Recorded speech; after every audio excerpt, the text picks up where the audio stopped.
seluruh Indonesia yang jumlahnya sekarang sekitar 4 juta dosis gitu kan. Ini yang perlu kita pikirkan bersama dari segi kondisi lapangannya, kebutuhan layanan dari masyarakat. Itu dari sisi faktualnya gitu kan. Ini Pak Susilo nanti bisa memberi masukan tambahan. Kemudian dari segi teknik akademis, saya pikir saya sempat membaca apa yang menjadi pemikiran dari teman-teman sahabat kita ya di ini yang lain ini. Jadi kalau kami lihat dan contohnya gimana bahwa di beberapa negara sebagian besarnya profesi inseminator rektal itu adalah medik. Di Rusia umumnya begitu. Saya sempat mengajar IB itu di Kyrgyzstan, lepasan Rusia itu 2 bulan. Itu mulai kita ajar dokter hewan, gitu kan? Kita ajarnya dokter hewan.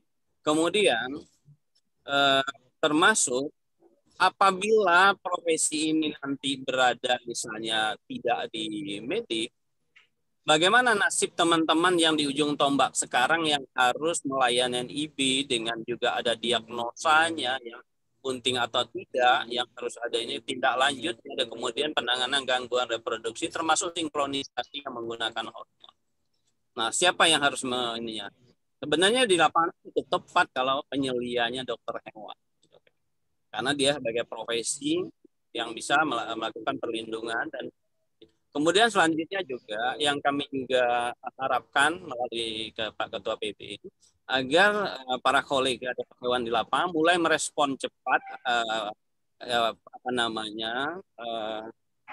peluang yang ada ini agar mereka cepat melakukan penyelidikan kepada para medika di sini yang sangat menunggu, ya kan? Ini yang kami ini kan.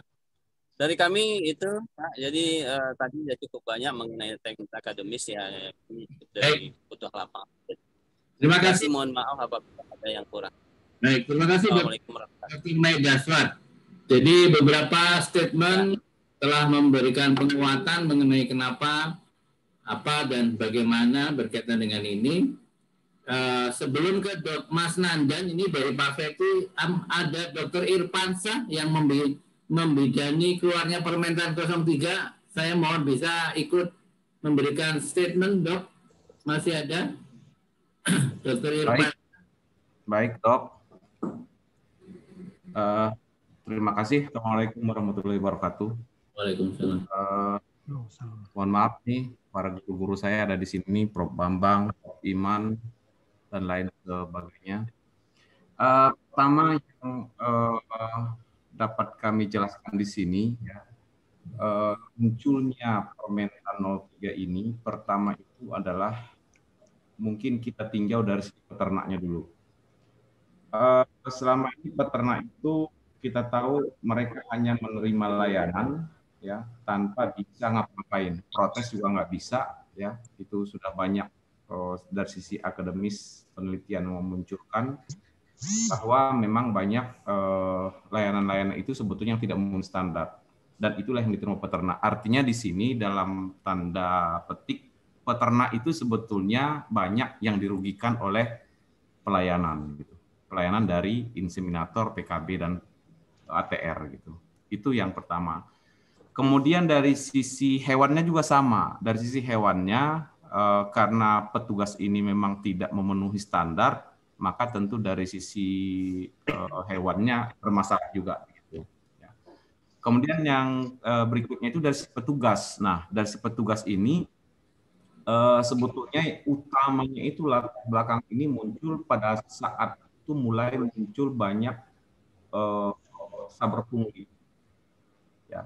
Nah, saber pungli ini sudah banyak sebetulnya yang ditangkap, itu ada di Madura, ada di Sumatera Barat, dan di daerah lain sudah banyak, cukup banyak. Nah, di sini masalahnya itu seperti yang disampaikan Pak Mike tadi, adalah karena tidak ada payung hukum membawahi inseminator ini. Jadi inseminator ini sebelum Permentan 03 lahir itu seperti, mohon maaf Pak Susilo, analoginya itu seperti ayam kehilangan induk. Jadi tidak punya induk mereka, ke siapa ini gitu. Induknya ke siapa gitu, nggak jelas mereka ini gitu. Dan payung hukum juga nggak ada gitu.